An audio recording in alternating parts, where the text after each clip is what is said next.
Civilians में आप सभी का स्वागत है। ये जेपीएससी मेंस पेपर 4 की क्लास हो रही है, जिसमें हम लोग पब्लिक एडमिनिस्ट्रेशन को शुरू किए हैं। आज का जो क्लास होगा इसमें हम लोग लोक प्रशासन के चैप्टर 9 जिसमें है विकास प्रशासन, इसके बारे में पढ़ेंगे। तो विकास प्रशासन में सबसे पहले हम लोग देखेंगे कि विकास प्रशासन का अवधारणा क्या है, इसकी विशेषता क्या क्या है, इनका क्षेत्र क्या है, परंपरागत शासन और विकास शासन में क्या डिफरेंस है और साथ ही साथ इनमें क्या संबंध है, ये सारा हम लोग विकास प्रशासन में डिस्कस करेंगे। सबसे पहले आता है कि परंपरागत शासन और विकास प्रशासन क्या है। तो 1945 को द्वितीय विश्व युद्ध के बाद तीसरी दुनिया के सामने कई नई समस्याएं और चुनौतियां आने लगी।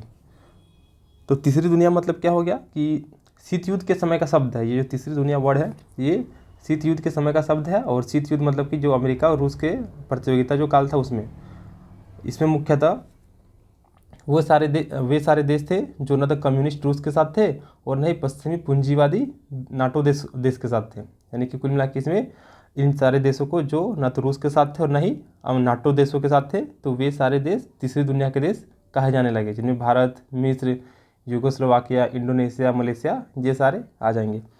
तो 1945 को जब सेकेंड वर्ल्ड वार हुआ तो तीसरी दुनिया के सामने यानी कि भारत जैसे देशों के सामने बहुत सारी समस्याएं और चुनौतियां आने लगी, और यह अनुभव भी किया जाने लगा कि नई और आधुनिक समस्याओं का समाधान करने के लिए एक नया प्रभावशाली सिद्धांत और प्रशासनिक कार्यक्रमों को लागू किया जाना चाहिए। यानी कि सेकेंड वर्ल्ड वार के बाद तीसरी दुनिया के देशों के पास काफ़ी सारी समस्याएं आने लगी, और इन समस्याओं का समाधान करने के लिए कोई नया सिद्धांत और प्रशासनिक कार्यक्रम को लागू किया जाना चाहिए, ऐसा आवश्यकता महसूस होने लगा। क्योंकि जो परंपरागत शासन था उसकी उपयोगिता में डाउट होने लगा था, और देखा जाए तो परंपरागत शासन और विकास प्रशासन में कई अंतर नज़र आते हैं। तो क्या क्या अंतर है उसको देखते हैं। तो परंपरागत शासन का मुख्य कार्य क्या था कि कानून व्यवस्था को बनाए रखना था, जबकि लोक कल्याण से संबंधित इसका कार्य नहीं था, और सरकार की प्राथमिकता भी लोक कल्याणकारी कार्य नहीं था। और ये कार्य समाज के विभिन्न लोग तथा उनके परिवार के लोग रुचि लेते थे। जबकि परंपरागत शासन में क्या हो गया, परंपरागत शासन के लिए विद्रोहों को दबा देना और व्यवस्था को लागू करना यही पर्याप्त समझा जाता था। कुल मिला के अगर परंपरागत शासन का मुख्य कार्य क्या था तो कानून व्यवस्था को बनाए रखना था। अब इसके यहाँ पर लोक कल्याणकारी कार्य को भी प्राथमिकता नहीं दिया गया था। कोई विद्रोह होता था तो उसको भी दबा दिया जाता था ताकि कानून व्यवस्था को सही ढंग से लागू किया जाए। जबकि इसके उल्टा विकास प्रशासन में क्या हो गया, तो समाज के कल्याण का बात करने लगा। जन कल्याण के कार्यक्रम को लागू करने के लिए आधिकारिक रूप से प्रयत्न भी किया जाने लगा, और इसके लिए तकनीकी विकास, वित्तीय सहयोग तथा प्रशासनिक सुधार के द्वारा आम जनता को अधिकाधिक सुविधाएं देने पर विचार करता है। यानी कि जहाँ पे हम लोग का परंपरागत प्रशासन में मुख्य कार्य था कानून व्यवस्था को लागू करना, लोक कल्याण का कार्य नहीं था, वहीं पे इसके ऑपोजिट अगर हम लोग देखें तो विकास प्रशासन का मुख्य कार्य क्या था, तो जन कल्याण करना, जन कल्याण के लिए जो भी कार्यक्रम है उनको सही तरीके से लागू करना, तकनीक विकास करना, या फिर वित्तीय सहयोग और प्रशासनिक सुधार के द्वारा आम जनता को अधिक से अधिक सुविधा देना इन लोग का प्राथमिकता हो गया था, इन लोग का विचार था। अब परंपरागत शासन जो था उसमें जन सहयोग और जन संपर्क का महत्व नहीं था, आम जनता का जुड़ाव नहीं था, और वे सिर्फ अपना प्रार्थना पत्र अधिकारियों के पास भेजते थे। जनता के पसंदगी और नापसंदगी परंपरागत प्रशासन में कोई महत्व नहीं रखता था। लेकिन अगर विकास प्रशासन को देखा जाए तो वे इस बात पर बल देते थे कि मुख्य रूप से जनता के कल्याण और सेवा के लिए ही है, और इस व्यवस्था में निर्णायक शक्ति जनता के हाथ में ही होती है, और जनता ही यह बात तय करती है कि कौन कार्यक्रम व विचार उनके लिए उपयुक्त है। फिर क्या है कि परंपरागत शासन में यह भी देखा गया कि नियम और कानून का बंधन अधिक था। यानी कि इसमें अधिक हम लोग का नियम और कानून भी देखने को मिलता था, और इसमें सब कुछ औपचारिक और कठोर था। चाहे परिस्थिति कुछ भी क्यों ना हो, नियम का पालन हम लोग को करना ही पड़ता था। लेकिन अगर विकास प्रशासन में देखा जाए तो कार्य के प्रति अनौपचारिक और लचीला दृष्टिकोण को अपनाया गया था, और कोई भी विकास योजना एक जैसे आदेशों के अनुसार सभी क्षेत्र में लागू नहीं किया जाता था। यानी कि जैसा रीजन है उसके अकॉर्डिंग योजनाओं को लागू किया जाता था। देखिए परंपरागत प्रशासन में ऐसा कुछ भी देखा नहीं जाता था, और प्रत्येक विकास अधिकारी स्वयं पहल करते थे और विभिन्न परिस्थितियों में विभिन्न कार्यक्रमों को लागू करने का निर्णय लेते थे, और जनता की समस्याओं के अनुरूप इसमें बदलाव लाने को तैयार रहते थे। अब चौथा है कि परंपरागत प्रशासन में जो राजस्व वसूलने और अपराध को रोकने के लिए एक नियमित व्यवस्था थी, और इसमें प्रशासन मान्यता रखती थी कि जनता से कर लेकर और राजस्व वसूल करना और अपराधियों को नियंत्रित करने की विधि व्यवस्था बहाल करना, और यही काफ़ी बड़ी उपलब्धि थी। यानी कि यहाँ पे राजस्व वसूलना और अपराध को रोकने के लिए एक नियमित व्यवस्था थी। साथ ही साथ उनकी यह मान्यता थी, यानी कि जो परंपरागत प्रशासन उनकी एक मान्यता थी कि जनता से कर लेना, राजस्व वसूल करना और अपराधी को नियंत्रित करने की विधि व्यवस्था बहाल करना ही बहुत बड़ी उपलब्धि थी। और प्रशासन इसमें स्वयं को उच्च समझता था और जनता को निम्न समझता था। यानी कि प्रशासन को लगता था कि वही अपराधियों को नियंत्रित करने, विधि व्यवस्था को बहाल करने के काबिल है, और बाकी जो भी जनता है वे इसमें निम्न है। लेकिन विकास प्रशासन में आम जनता और प्रशासन की दूरी कम हो गई। यानी कि जो हम लोग का परंपरागत प्रशासन में आम जनता और प्रशासन के बीच में काफ़ी डिफरेंस देखने को मिल रहा है, विकास प्रशासन में बिल्कुल इसका अपोजिट हो रहा, और ये दोनों मिलकर किसी भी काम को करते थे। और सामान्य से सामान्य गाँव से भी ये लोग संबंध रखने वाले व्यक्ति भी उच्च पदाधिकारी से मिल सकता था, और सामान्यतः उच्च अधिकारियों ने भी मिलने का समय सुनिश्चित किया है। फिर आगे परंपरागत प्रशासन जो था वो कार्य कुशलता के लिए संचालित किया जाता था, और इसके निर्णयों में शीघ्रता, आदेशों की स्पष्टता और क्रियान्वयन में मितव्ययता प्रमुख उद्देश्य होता था। साथ ही साथ यह किसी भी क्षेत्र में नागरिकों के व्यवहार को सुनिश्चित करती है, और प्रशासन की जिम्मेवारी को केवल इस बात की होती थी कि वे व्यवहार सही ढंग से हो रहा है या नहीं। जबकि अगर हम लोग विकास प्रशासन देखें तो इसमें कार्य कुशलता और मितव्ययिता पर जोर दिया गया था, लेकिन इसमें मुख्य केंद्र क्या था, तो व्यक्ति होता था, आम जनता होता था। क्योंकि इनका मानना था कि व्यक्ति का विकास स्वतंत्र वातावरण में अधिक बेहतर से हो सकता है, और इसके लिए प्रशासन में नागरिकों के व्यवहार पर बहुत नियंत्रण नहीं लगाया था। फिर अगला डिफरेंस क्या हो गया, तो परंपरागत प्रशासन में पदसोपान का सिद्धांत कार्य करता था। तो जो परंपरागत प्रशासन हो गया उसमें पदसोपान का सिद्धांत कार्य करता था। पदसोपान यानी कि हो गया हम लोग का हायरार्की हो गया, जिसमें कि जो निम्नतर है उस पर उच्चतर का शासन होगा या फिर नियंत्रण होगा। और इसका अर्थ उच्च अधिकारी अपने अधीनस्थ अधिकारियों को आदेश देता है और अपने उच्च अधिकारियों से आदेश प्राप्त करता है, जबकि विकास प्रशासन में कोई भी कार्यकर्ता एक टीम वर्क के रूप में कार्य करता है तथा सभी मिलकर जन कल्याण के लिए कार्य करता है। यानी कि परंपरागत प्रशासन में हायरार्की हम लोग को देखने को मिल रहा है, जिसमें निम्नतर अधिकारियों पर उच्च अधिकारी के द्वारा आदेश दिया जा रहा है, उन पर नियंत्रण किया जा रहा है।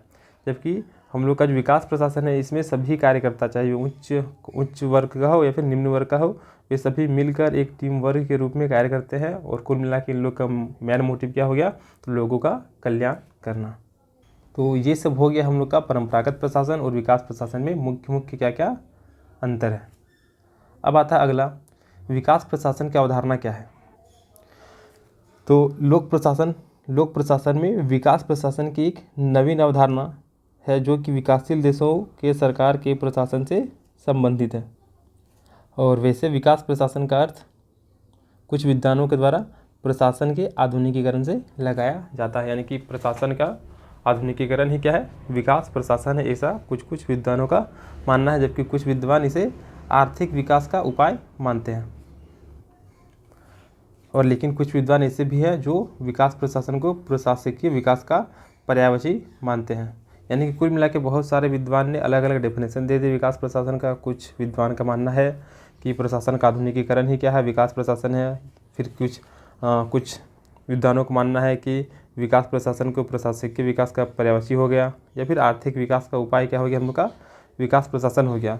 लेकिन विकास प्रशासन को अगर वर्तमान में देखा जाए तो विकासशील देशों का प्रशासन है जो सामाजिक, आर्थिक और राजनीतिक के संपूर्ण विकास में लगा हुआ है। यानी कि अगर कुल मिला के बोला जाए तो विकास प्रशासन क्या हो गया, वर्तमान समय में विकासशील देशों के लिए है, जो कि सामाजिक, आर्थिक और राजनीतिक रूप से पूरे देश के विकास में लगा हुआ है। और इसके अंतर्गत सभी तरह के संगठन की संरचना, व्यवहार इत्यादि आ जाते हैं। इसलिए कहा जा सकता है कि विकास प्रशासन न केवल परिवर्तन का एक सक्रिय अभिकर्ता है, बल्कि विकास प्रशासन वह प्रशासन है जो मानवीय और सामाजिक विकास की ओर अभिमुख है। फिर आता है कि विकास प्रशासन शब्द का सबसे पहला प्रयोग U.L. गोस्वामी, जो कि भारतीय प्रशासनिक अधिकारी थे, उन्होंने दिया था। और इन्होंने अपने लेख structure of public administration in India, जो कि Indian journal of public administration में प्रकाशित हुआ था। लेकिन कुछ लोगों की यह मान्यता है कि डॉन लीड एलस्टोन और जॉर्ज ग्रांट ने विकास प्रशासन शब्द का प्रयोग किया है। यानी कि जो विकास प्रशासन शब्द है उनका सबसे पहला प्रयोग जो थे वे UL गोस्वामी ने किया था, जो कि एक इंडियन थे, लेकिन कुछ लोगों का मानना है कि ये अन्य लोगों के द्वारा सबसे पहला प्रयोग किया गया था। लेकिन विकास प्रशासन का जो अवधारणा है उसको विस्तारित करने का श्रेय एडवर्ड पीडनर को जाता है, और इस अवधारणा को एशिया, अफ्रीका और लैटिन अमेरिका के विकासशील देशों में काफ़ी बल दिया जाता है। आमतौर पर देखा जाता है कि विकासशील देशों में अपने कुछ निश्चित उद्देश्यों को प्राप्त करने के लिए प्रयत्नशील रहते हैं।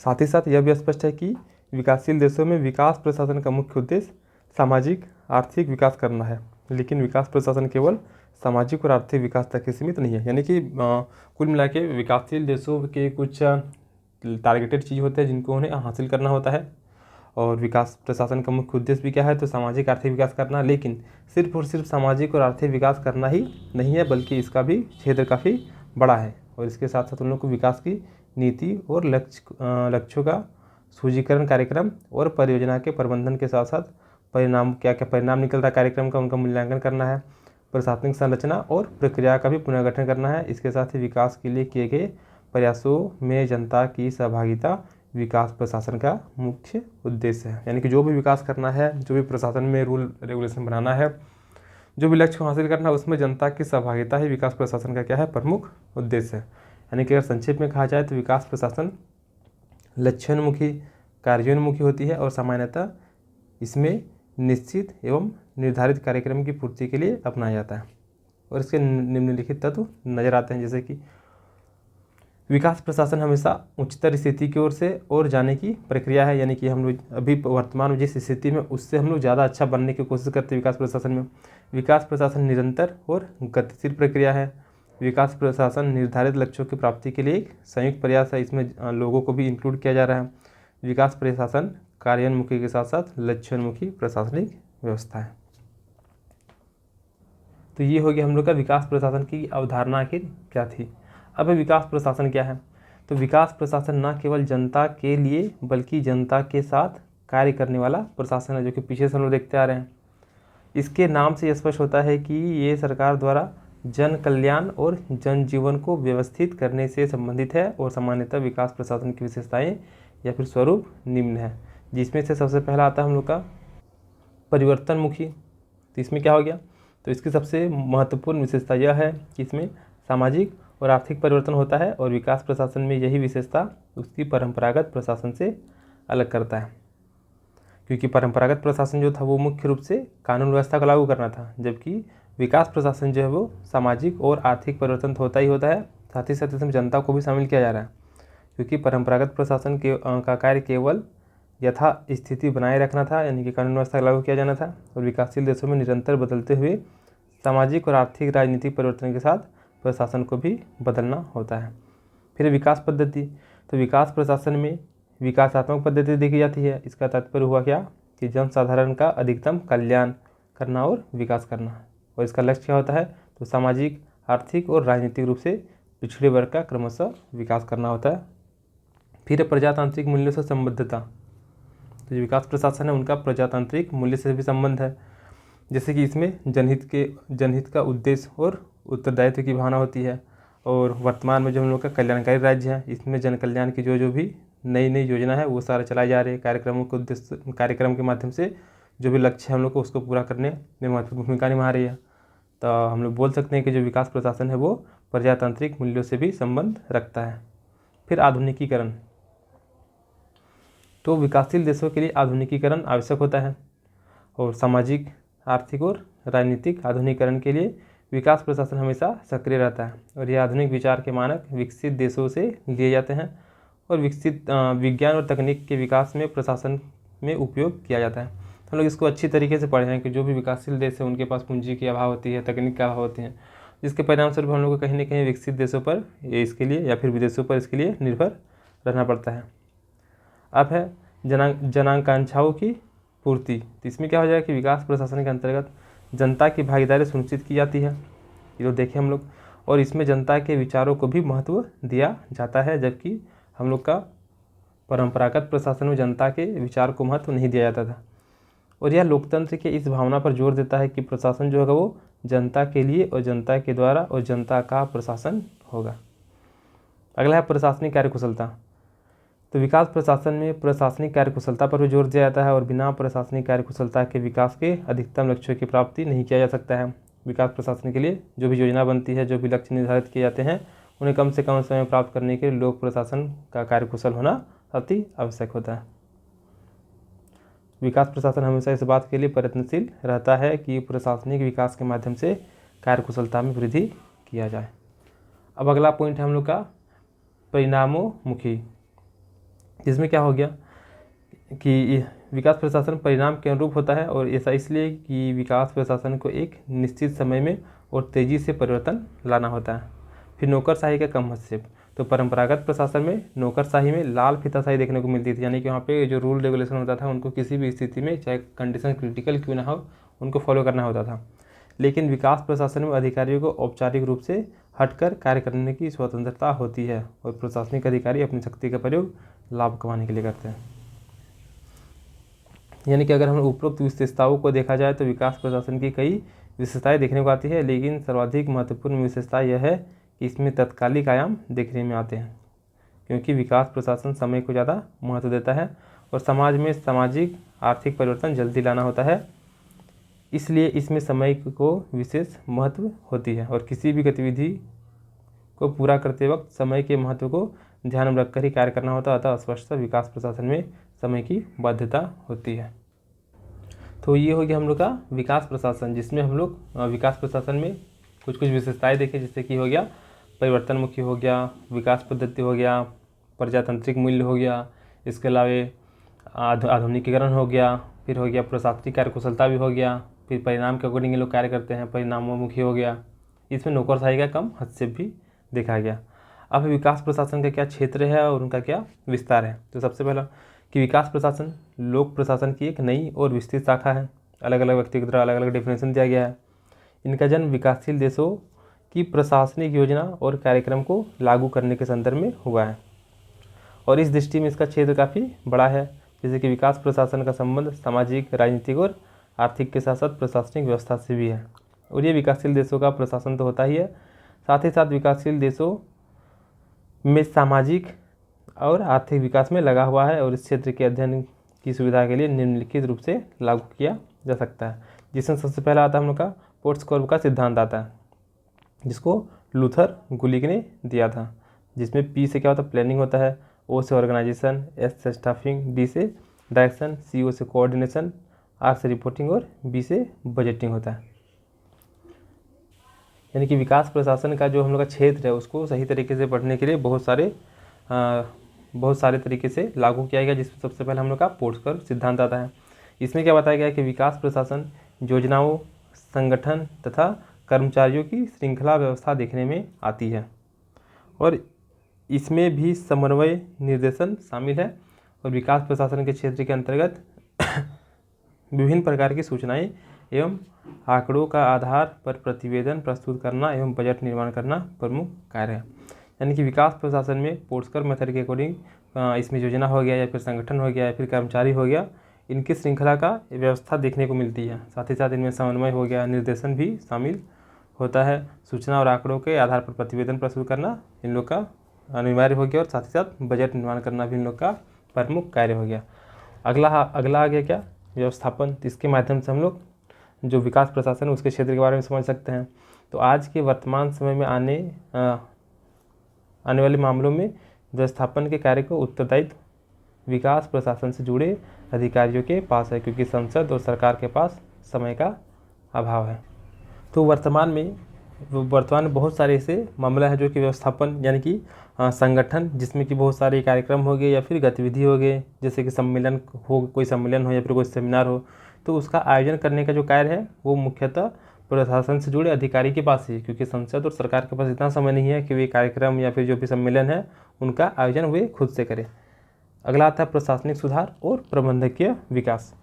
तो प्रशासनिक सुधार का उद्देश्य क्या हो गया कि जो भी जटिलतम कार्य है तथा प्रक्रियाओं को सरलतम बनाना और उन विधियों का निर्माण करना जिससे कम से कम धन एवं श्रम व्यय करके अधिक परिणाम प्राप्त किया जा सके। यानी कि प्रशासनिक सुधार में क्या हो गया, जो भी हम लोग का बहुत जटिल कार्य है या फिर कोई भी हो उसको उनकी प्रक्रिया को काफ़ी ईजी बनाना है और उन सारे मेथड का निर्माण करना है जो कि कम से कम खर्चीला हो, जिसमें श्रम व्यय करके अधिक से अधिक परिणाम प्राप्त किया जा सके। और इस संबंध में समय समय पर बहुत सारे आयोग और समिति भी गठन की जा चुकी है और इन प्रतिवेदन में सुझाए गए मुद्दे पर उनको लागू करवाना भी विकास प्रशासन का कार्य है। फिर है लोक सेवकों के लिए प्रशिक्षण एवं शिक्षण। तो जो भी लोक सेवक है उनके लिए प्रशिक्षण और शिक्षण में क्या जाता है, तो विकास प्रशासन है तो इसमें हमेशा नया नया योजना आती रहेगा, नया नया नीति बनती रहेगी और इन योजनाओं और नीति को सही तरीके से कार्यान्वित करने के लिए जो भी हमारे कर्मचारी हैं उनको नए नए ढंग से शिक्षित करना भी और प्रशिक्षित करना भी समय समय पर अनिवार्य है और इसके लिए उनको देश के विभिन्न भागों में भी भेजा जाता है। फिर है वर्तमान परिदृश्य का बात किया जाए तो कंप्यूटर प्रणाली काफ़ी अधिक है। तो कंप्यूटर प्रणाली का प्रयोग तो देश में आधुनिकीकरण काफ़ी तेज़ी से हो रहा है, बहुमुखी विकास हो रहा है। इसके अलावा बहुत सारे अन्य परिवर्तन देखा जा रहा है जिसमें कंप्यूटर प्रणाली का प्रयोग काफ़ी आवश्यक हो जाता है और इसको विकास प्रशासन में शामिल भी किया गया है। फिर विकास कार्यों के लिए अंतर्राष्ट्रीय सहायता तथा समन्वय, जिसमें क्या हो जाएगा कि विकास कार्य में अंतर्राष्ट्रीय संस्थाएं भी सहायता प्रदान करती है, जैसे कि विश्व बैंक हो गया, IMF हो गया, WHO हो गया और यूनेस्को सहित अनेक संस्थाएं अल्प विकसित देश और विकासशील देशों को सहायता देते हैं और ये सहायता समयबद्ध होती है और ये लक्षित समूह होते हैं और उन तक ये लाभ पहुंचाना विकास प्रशासन का मुख्य उत्तरदायित्व होता है। फिर अगला है ग्रामीण एवं शहरी विकास के कार्यक्रम। तो विकास प्रशासन का सर्वाधिक महत्वपूर्ण कार्य क्या हो गया कि ग्रामीण और शहरी विकास के कार्यक्रम को लागू करना होता है और इन दोनों क्षेत्रों के लिए कई विकास कार्यक्रम शुरू होते हैं, जैसे कि अस्पताल का निर्माण करना, पेयजल सुविधाएं उपलब्ध कराना, संचार के साधन विकसित करना और ये सारा कार्य लागू करना किसका जिम्मेदारी है, तो विकास प्रशासन का ही जिम्मेदारी है। फिर अगला है जनसंपर्क और जन सहयोग। तो विकास प्रशासन के क्षेत्र में जनसंपर्क और जन सहयोग काफ़ी महत्व रखता है और इसमें विकास कार्यक्रम में अधिक से अधिक जन सहयोग प्राप्त करने का प्रयास भी करता है। जन सहयोग जनसंपर्क के अभाव में नहीं हो पाता है। अगर आदमी कम रहेगा तो सहयोग नहीं हो पाएगा।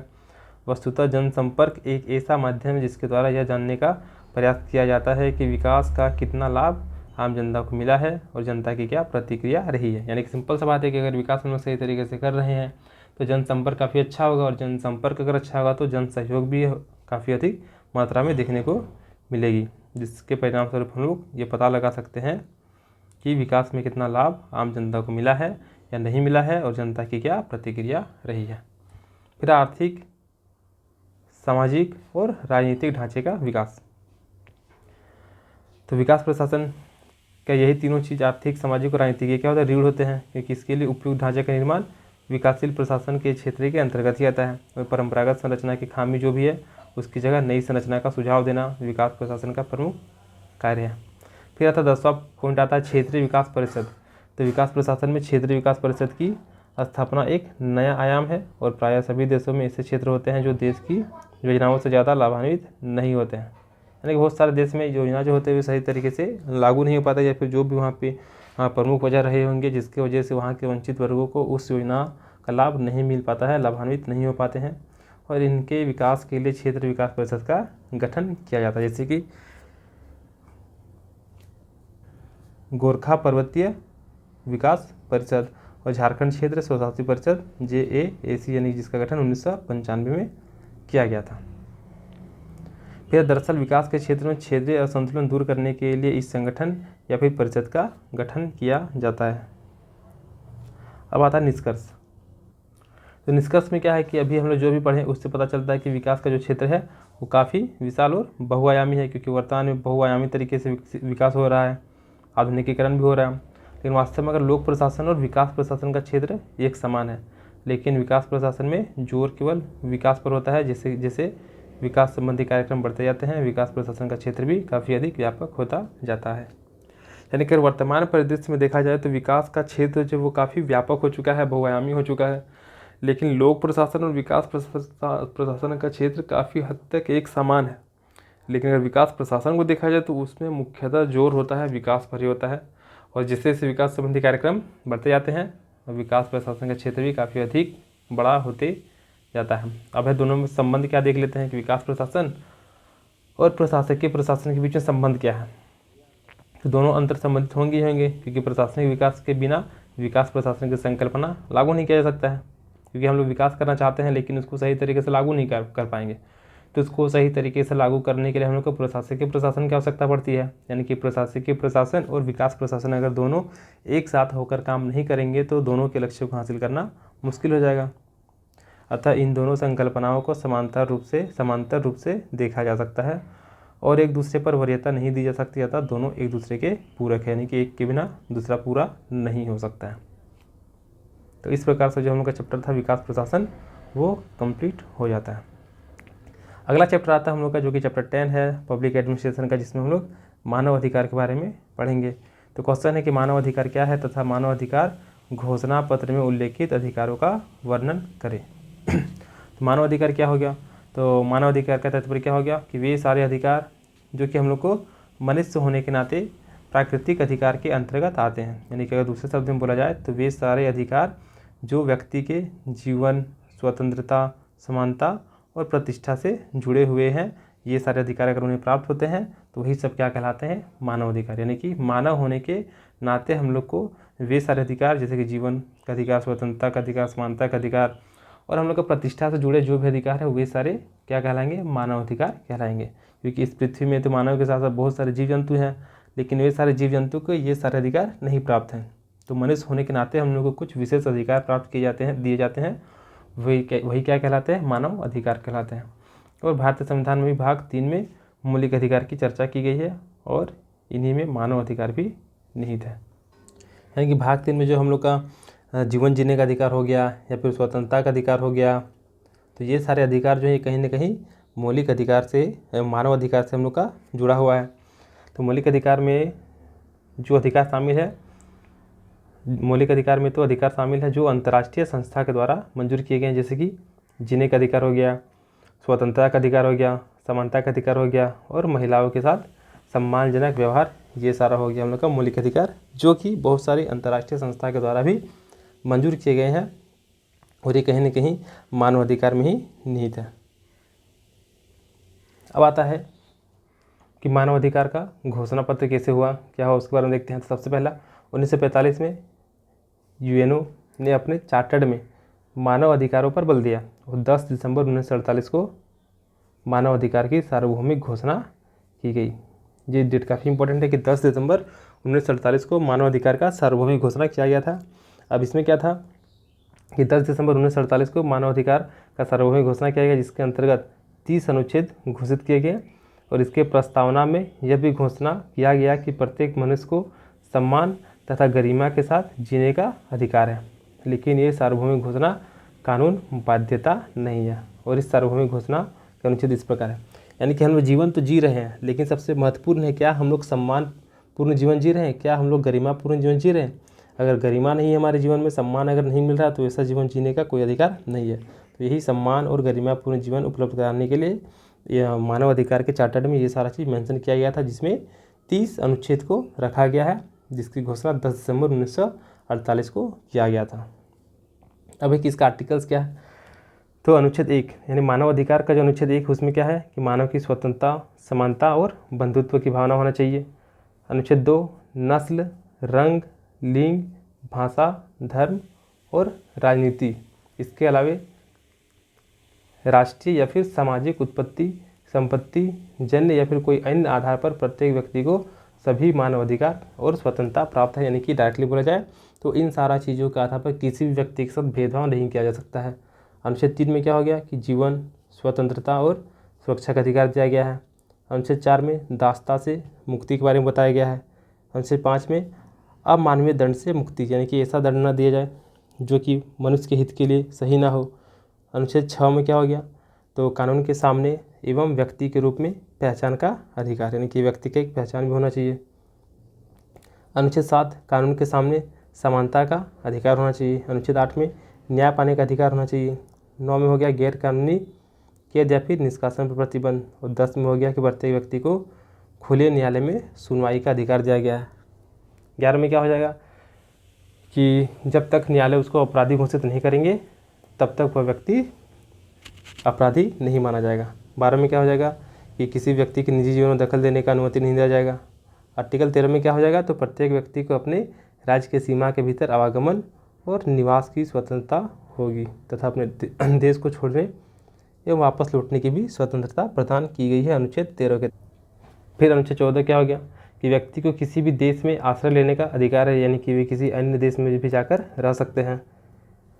अनुच्छेद 15 क्या होगा कि किसी भी व्यक्ति से बिना किसी कारण राष्ट्रीयता नहीं छीनी जा सकती है और न ही उसे राष्ट्रीयता परिवर्तन से रोका जा सकता है। यानी कि ऐसा नहीं है कि आप उन्हें किसी भी देश की नागरिकता या फिर उनकी राष्ट्रीयता को छीन लेते हैं या फिर अन्य देश में जाने से यानी कि राष्ट्रीयता परिवर्तन करने से भी रोक नहीं सकते हैं। ऐसा मानवाधिकार के अनुच्छेद 15 में बताया गया। 16 में क्या बताया गया कि व्यक्ति को विवाह करने, परिवार स्थापित करने का अधिकार दिया गया है। धर्म, जाति, प्रजाति, राष्ट्रीयता या फिर किसी अन्य आधार पर विवाह को अवैध घोषित नहीं किया जा सकता है। ये मानव अधिकार में क्लियरली बोल दिया गया है।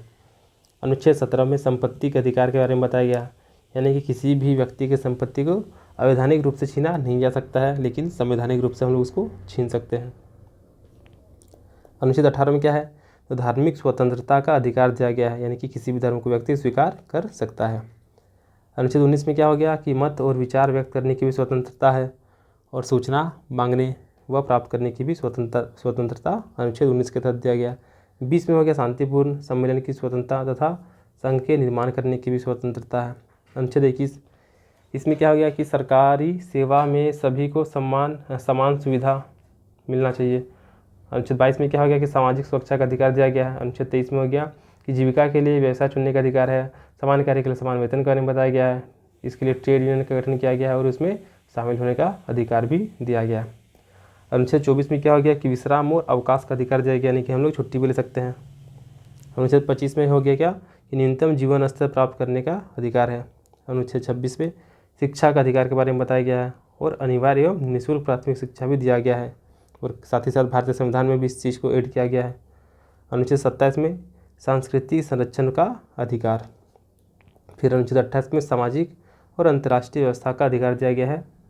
अब 2 आर्टिकल्स, अनुच्छेद 29 जिसमें बताया गया कि अधिकार के साथ साथ हमारे कुछ कर्तव्य भी होंगे। तो भारतीय संविधान में शुरू में कर्तव्य नहीं थे, लेकिन बाद में कर्तव्य को ऐड किया गया था।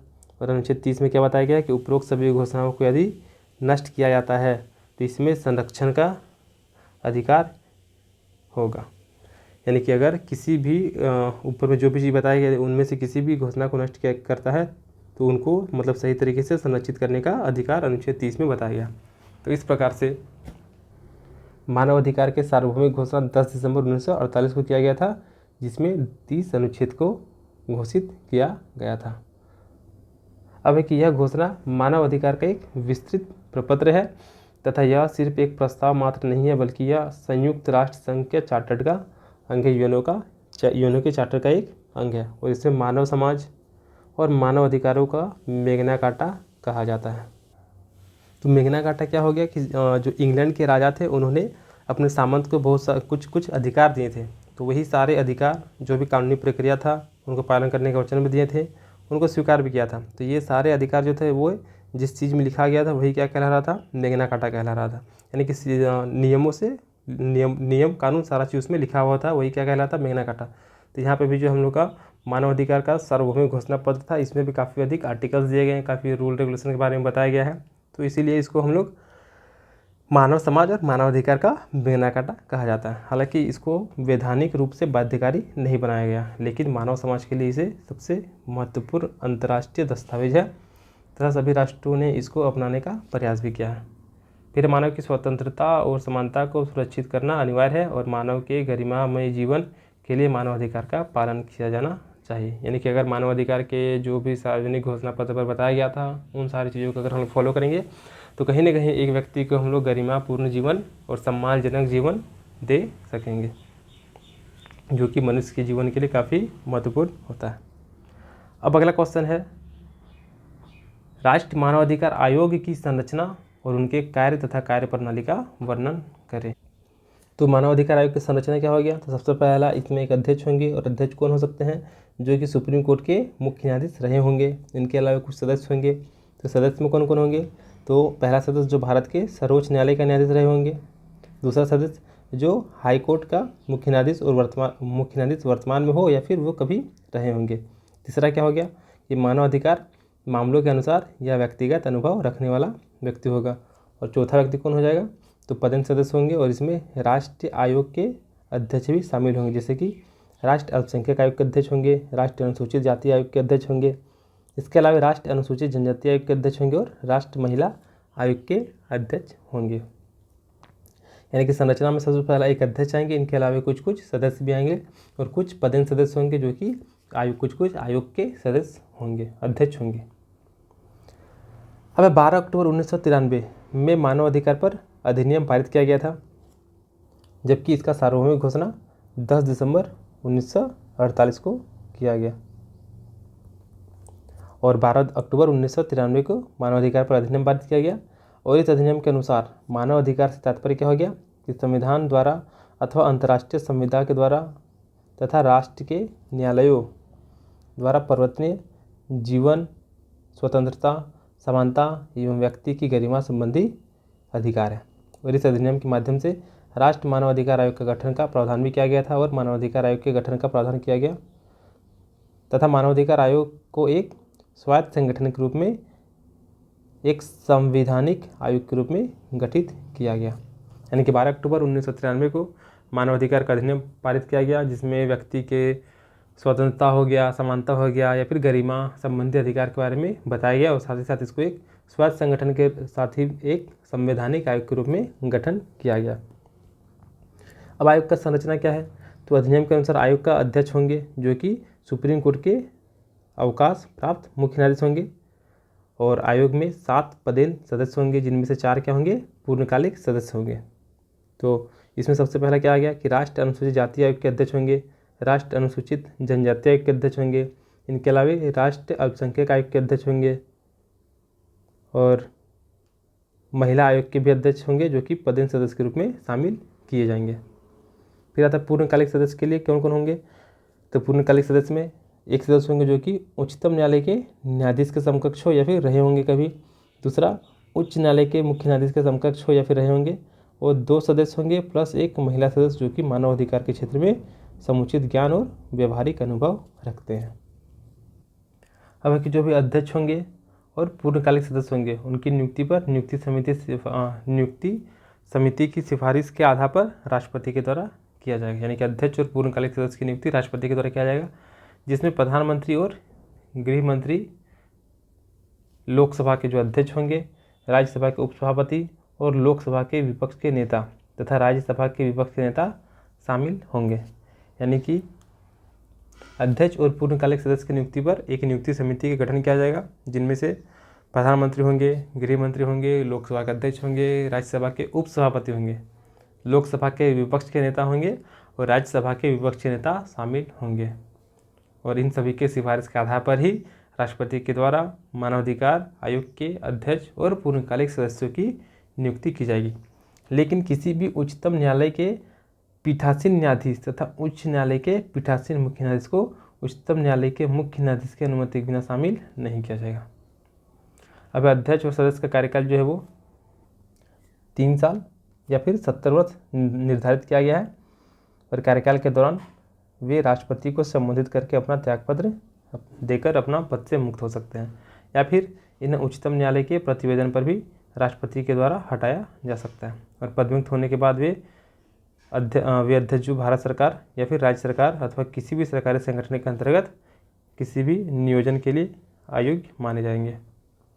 फिर है कि राष्ट्रीय मानवाधिकार आयोग का कर्तव्य क्या है, तो सबसे पहला क्या हो गया कि स्वयं पीड़ित के पहल पर अथवा उसकी ओर से अन्य व्यक्तियों के पहल पर अथवा स्वतः संज्ञान से मानवाधिकार के उल्लंघन के मामले की जांच करना तथा सरकारी सेवक द्वारा मानवाधिकार के उल्लंघन को रोकने के संदर्भ में बरती गई लापरवाही की जांच करना। यानी कि अगर कोई पीड़ित है, अगर वो खुद से हस्तक्षेप करता है या फिर हम देखें और हम जाके इसके बारे में कंप्लेन करते हैं, तो उस स्थिति में जो भी लापरवाही किया गया है उसका जाँच करना मानवाधिकार का कार्य है, राष्ट्रीय मानवाधिकार आयोग का। फिर एक मानवाधिकार के उल्लंघन से संबंधित ऐसे मामले जो न्यायालय में लंबित है उस पर न्यायालय की सहमति से हस्तक्षेप भी करना है। अगला है मानवाधिकार के संरक्षण के लिए संवैधानिक प्रावधान और संविधिक प्रावधान अथवा जो भी प्रचलित विधि है उनकी समीक्षा करना और उन्हें प्रभावशाली रूप से क्रियान्वित करने के लिए सिफारिश भी करना राष्ट्रीय मानवाधिकार आयोग का प्रमुख कार्य है। उन कारकों की समीक्षा करना जो मानवाधिकार के मार्ग में बाधक, यानी कि अगर हमारे पास समानता का अधिकार दिया गया लेकिन कुछ वजहों से समानता का अधिकार नहीं मिल पा रहा है, तो उस स्थिति में उनके निवारण के लिए सुझाव देने का कार्य भी किसका है, तो राष्ट्रीय मानवाधिकार आयोग का है।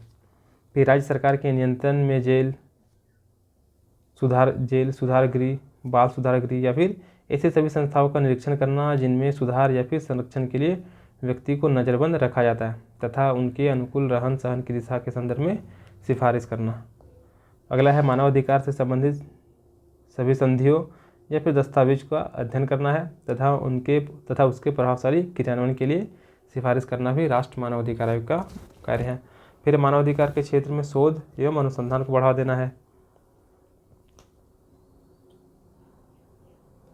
फिर मानवाधिकार के संदर्भ में जागरूकता प्रसारित करने के लिए जो भी अलग अलग उपाय होंगे उनके माध्यम से मानवाधिकार संबंधी ज्ञान और उनकी संरक्षण की विधि को प्रसारित करना है। मानवाधिकार के क्षेत्र में गैर सरकारी संगठनों के प्रयासों को प्रोत्साहन देना है। फिर मानवाधिकार के संरक्षण और संवर्धन के लिए सभी आवश्यक कार्यों को अपनी समझ के अनुसार प्रतिपादित अथवा संपादित करना।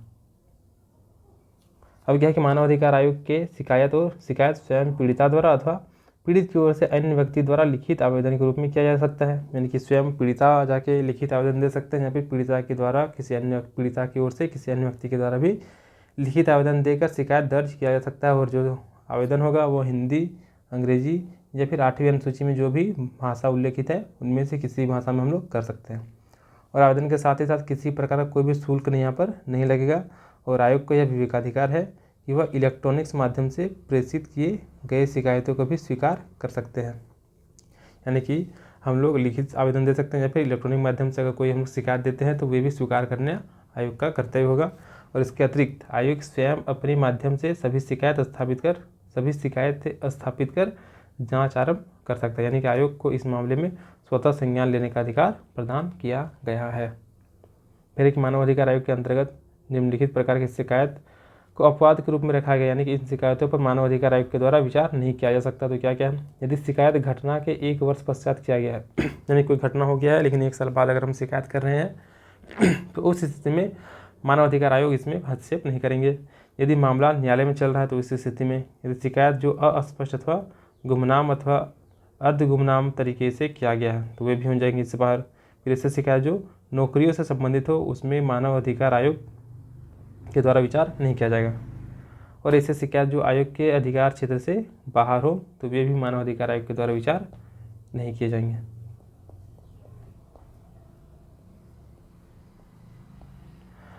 अब है कि आयोग की जांच करने तथा अन्वेषण करने की व्यापक अधिकार है, यानी कि जांच भी कर सकते हैं, ये अधिकार दिया गया आयोग को। साथ ही साथ आयोग जो होंगे वे सिविल न्यायालय के सभी अधिकारियों का उपयोग भी कर सकते हैं अपने जांच पड़ताल में, यानी आयोग गवाहों से पूछताछ कर सकता है, उनका हलफनामा प्राप्त कर सकते हैं, गवाहों की उपस्थिति सुनिश्चित करने के लिए समन जारी कर सकते हैं और किसी भी दस्तावेज की मांग भी कर सकते हैं और किसी न्यायालय अथवा कार्यालय से सरकारी प्रलेख की छाया प्रति यानी कि जेरॉक्स कॉपी भी प्राप्त कर सकते हैं। और जांच के संदर्भ में आयोग दंड प्रक्रिया संहिता 1908 के अधीन प्रयोग किए जाने वाले सिविल न्यायालय के अधिकारों का प्रयोग कर सकती है, यानी कि आयोग जो है वे शिकायतों की जांच करने के लिए, उनका अन्वेषण करने के लिए जो भी सिविल न्यायालय के अधिकारी हैं उनका उपयोग कर सकते हैं और किसी भी कार्यालय से सरकारी प्रलेख का जेरॉक्स कॉपी मंगा सकते हैं। और वे दंड देने के लिए दंड प्रक्रिया संहिता 1908 के अधीन जो भी सिविल न्यायालय में अधिकार है उनका प्रयोग कर सकते हैं। शिकायत की जांच करने के लिए आयोग के अंतर्गत अन्वेषण कर्मचारी विद्यमान होते हैं, लेकिन आयोग केंद्र सरकार अथवा राज्य सरकार को किसी अधिकारी अथवा जांच एजेंसी की सेवाएं प्राप्त कर सकता है तथा उपयुक्त मामले की जांचकर्ता के रूप में बाहरी व्यक्ति से भी सहायता प्राप्त कर सकते हैं, यानी कि शिकायत की जांच करने के लिए वे केंद्र सरकार या फिर राज्य सरकार के अधिकारी या फिर जांच एजेंसी से सेवा प्राप्त कर सकते हैं, लेकिन बहुत सारे ऐसे मामले हैं जिनमें वे बाहरी व्यक्ति से भी सहायता प्राप्त कर सकते हैं। अब जांच के पश्चात आयोग के द्वारा जो कदम उठाए जा सकते वो क्या हो गया, तो पहला हो गया कि आयोग संबंधी व्यक्ति अपना संस्था के विरुद्ध मुकदमा आरंभ करने की सिफारिश कर सकता है और अथवा उपयुक्त कार्यवाही करने की सिफारिश कर सकता है। जांच के पश्चात आयोग जो वो उच्चतम न्यायालय अथवा संबंधित उच्च न्यायालय से निर्देश, आदेश या फिर रीट जारी करने का भी आवेदन कर सकता है। और आयोग के द्वारा पीड़ित अथवा उसके परिवार को अंतरिम राहत देने की सिफारिश भी कर सकते हैं। फिर आयोग जांच रिपोर्ट की एक प्रतिलिपि अपने सिफारिशों के साथ संबंधित सरकार या फिर उसके प्राधिकारी को प्रेषित करते हैं और 1 महीने के अंदर उस रिपोर्ट पर की गई कार्यवाही का विवरण आयोग को भेजना आवश्यक हो जाता है। लेकिन आयोग की सहमति से इस अवधि को विस्तारित भी किया जा सकता है, यानी कि 1 महीना से बढ़ाकर भी 1 महीना से अधिक हम लोग बढ़ा सकते हैं, लेकिन उसमें आयोग की सहमति होना अनिवार्य है। आयोग जांच रिपोर्ट की प्रतिलिपि आवेदक और उसके प्रतिनिधि को उपलब्ध कराते हैं। आयोग की सिफारिश पर सरकार की कार्यवाही को अथवा प्रस्तावित कार्यवाही को जांच रिपोर्ट के साथ प्रकाशित करना अनिवार्य किया गया है। और आयोग केंद्र सरकार अथवा राज्य सरकार को मानवाधिकार के संदर्भ में एक वार्षिक रिपोर्ट प्रस्तुत करता है, लेकिन यदि किसी विशेष मामले में वह रिपोर्ट देना चाहे तो विशेष रिपोर्ट भी प्रस्तुत कर सकता है, यानी कि साल में एक बार मानवाधिकार के संदर्भ में वार्षिक रिपोर्ट प्रस्तुत किया जाता है। लेकिन अगर कोई विशेष मामला हो तो उसमें विशेष रिपोर्ट भी प्रस्तुत किया जा सकता है। तथा सरकार का कर्तव्य क्या होगा कि रिपोर्ट की कार्यवाही रिपोर्ट के साथ संसद या फिर विधानमंडल में प्रस्तुत करें, और यदि आयोग की सिफारिश को सरकार के द्वारा स्वीकृत नहीं किया जाता है तो उस संदर्भ में उन कारणों का भी विवरण प्रस्तुत करना होगा जो कि अस्वीकृति के लिए कारण के रूप में स्वीकार किए गए थे। अब राष्ट्रीय मानवाधिकार आयोग के संरक्षण में तथा मानवाधिकार के उल्लंघन के संबंध में मामले की जांच करने वाले संगठन और सलाहकारी संगठन के रूप में गठित किया जाएगा, यानी कि राष्ट्रीय मानवाधिकार आयोग मानवाधिकार के संरक्षण और उनके उल्लंघन से संबंधित मामले की जांच करने के लिए एक संगठन या फिर सलाहकारी संगठन भी गठन किया जाएगा। और यह संगठन क्या होगा, एक संवैधानिक संगठन होगा, क्योंकि इसका गठन संसदीय अधिनियम के आधार पर किया गया है। और मानव अधिकार आयोग मानव अधिकार से संबंधित मामलों का एक केंद्रीय निकाय है जो मानव अधिकार के संरक्षण, संवर्धन और अन्य सभी उपायों को अपनाने के लिए उत्तरदायी है। और इस प्रकार से हम लोग का राष्ट्रीय मानवाधिकार आयोग का संरचना क्या हो गया और उनकी कार्यप्रणाली क्या होगी वो कंप्लीट हो जाता है। तो आज के क्लास को हम लोग यहीं तक रखेंगे। अगला वीडियो जो होगा वो हम लोग का राज्य मानवाधिकार आयोग के बारे में होगा। इसका PDF आपको टेलीग्राम पे मिल जाएगा। इसका लिंक जो है वो डिस्क्रिप्शन में दिया गया है, आप उसके थ्रू ऐड हो सकते हैं और बिल्कुल फ्री ऑफ कॉस्ट वहाँ से PDF को प्राप्त कर सकते हैं। तो मिलते हैं अगले वीडियो के साथ राज्य मानवाधिकार आयोग के साथ, तब तक के लिए धन्यवाद।